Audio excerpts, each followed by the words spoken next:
Visca Catalunya, companys i companyes. Avui és dia 13 de juliol del 24.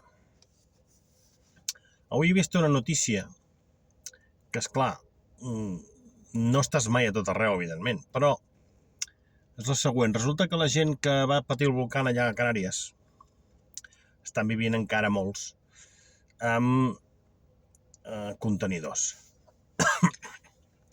Ara els hi volen fer firmar un paper de que cada contenidor val no sé quants diners i que, evidentment, hauran de començar a pagar. Clar, i sortia una persona que deia: escolta, ho hem perdut tot, no hi ha ni feina, si jo et firmo això, no podré fer front. O si no firmes, hauràs d'anar al carrer. Clar, és que és molt fort, perquè allà a les illes agafen a tots els immigrants i no en deixen a cap al carrer, no en deixen a cap al carrer.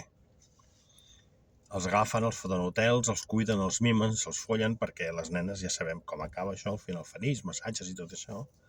Clar, i aquest home sortia i deia: tio, que jo tinc dues canalles. Què foto? Jo sóc d'aquí. Clar, l'home deia: tio, clar, l'home no pillava, jo tampoc pillo, L'home deia que algú m'expliqui què puc fer, perquè, clar, Canàries també és petitó i de feina a feina tampoc n'hi deu haver gaire. Però l'home, la reflexió que feia és: no sé on estic, no sé com fer-ho, perquè veig que a la gent que ens porten aquí, que van a buscar i ens porten aquí, els cuiden, els mimen, tenen hasta telèfon, bla, bla, bla, i nosaltres que hem estat aquí treballant tot el vida pagant impostos, hòstia, que hem tingut una desgràcia, tio, ens volen fer pagar. Què ens passa? Que jo també em perdo aquí, No sé el per què els nostres, els fem fora de casa, els deixem tirats i abandonats, i en canvi als immigrants els hi donem tot i més.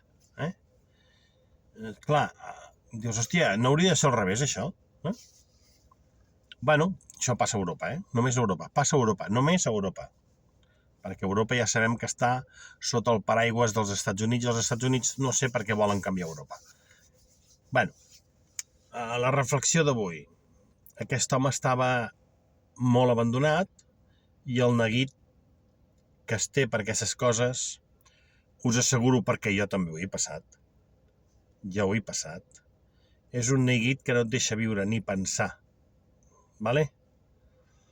És una reflexió dura, Però bé, pensem-hi.